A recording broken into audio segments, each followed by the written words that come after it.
সম্পাদক, ক্রীড়া সম্পাদক, কার্যকরী কমিটির সদস্য এবং সম্মানিত কদমতলী বণিক সমিতির সভাপতি সম্পাদক এবং সম্মানিত, আমি আসলে এমন একটা পরিস্থিতির জন্য প্রস্তুত ছিলাম না, হঠাৎ করে একটা ফোন পেলাম ম্যাডামের কাছ থেকে।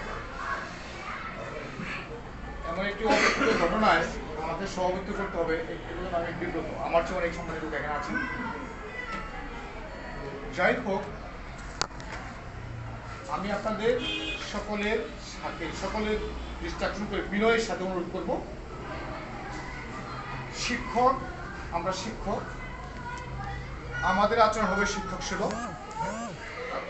আর আপনারা যারা সম্মানিত অভিভাবক আছেন, এলাকার যারা হিতৈষী ব্যক্তি আছেন, আপনাদের সন্তানদের মানুষের মতো মানুষ করার দায়িত্বটা থাকে আমাদের উপর।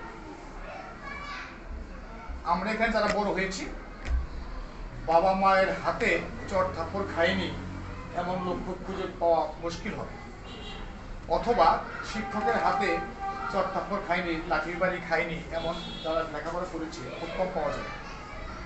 আসলে আমরা যদি চিন্তা করি, আপনারা যারা আছেন, যে আমার স্যার পাশে আছেন, আমরা টিচাররা কিন্তু second father and second mother.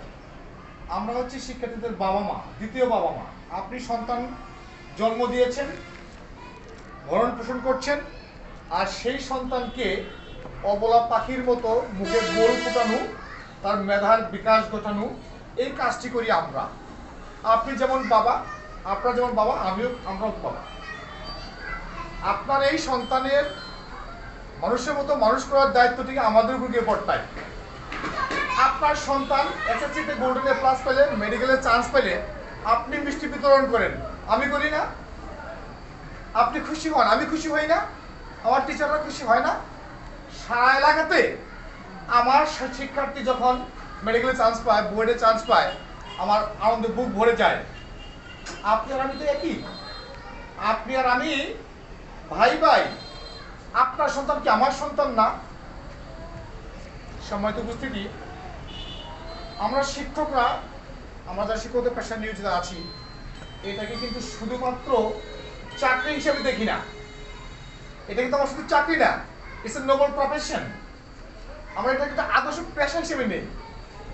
আমাদের মতো আমাদের স্কেলে অনেকেই চাকরি করে, আমরাও চাকরি করতে পারি, কিন্তু চাকরি করার পাশাপাশি আমাদের আরেকটা দায়িত্ব হলো শিক্ষকতা পেশা।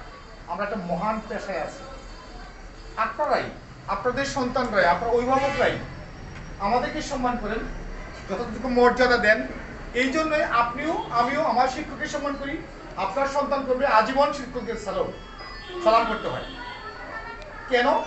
কারণ তিনি যে আমার মেধার বিকাশ ঘটিয়েছেন, তিনি আমাকে সুন্দর করে কথা বলা শিখিয়েছেন, তিনি আজকে আমাকে চাকরি করার মতো যোগ্য করে তুলেছেন। আপনার সন্তান আমরা তাই করি।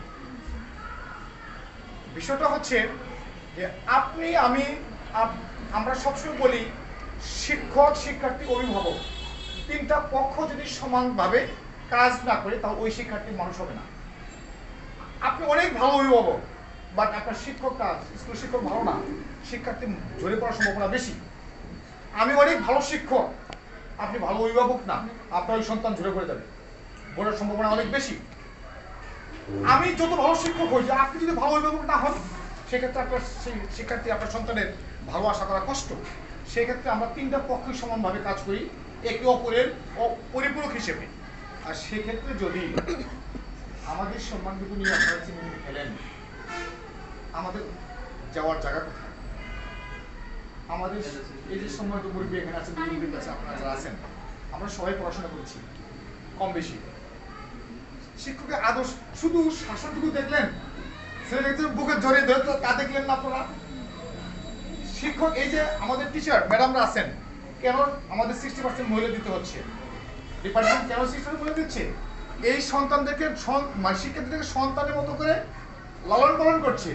আমার শিক্ষার্থী, আমার ম্যাডাম টিচাররা আপনার শিক্ষার্থীদের নাক থেকে পেটাটা ফেলতে পারেন, আমার শিক্ষক শেখায় না? কিভাবে টয়লেট করতে হয় শেখায় না? কিভাবে টয়লেট থেকে হাত দিতে হয় শেখায় না? কিভাবে খেতে হয় শেখায়? আমরা সেটা শেখাই না। আমরা সেই কাজটাই করছি। আপনি যা করছেন, আপনার মিসেস যা করছে, ঠিক আমরা সেই কাজটাই করছি।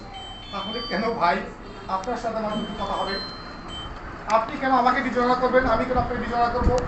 শুধু সম্মানটুকু স্যার, আপনারা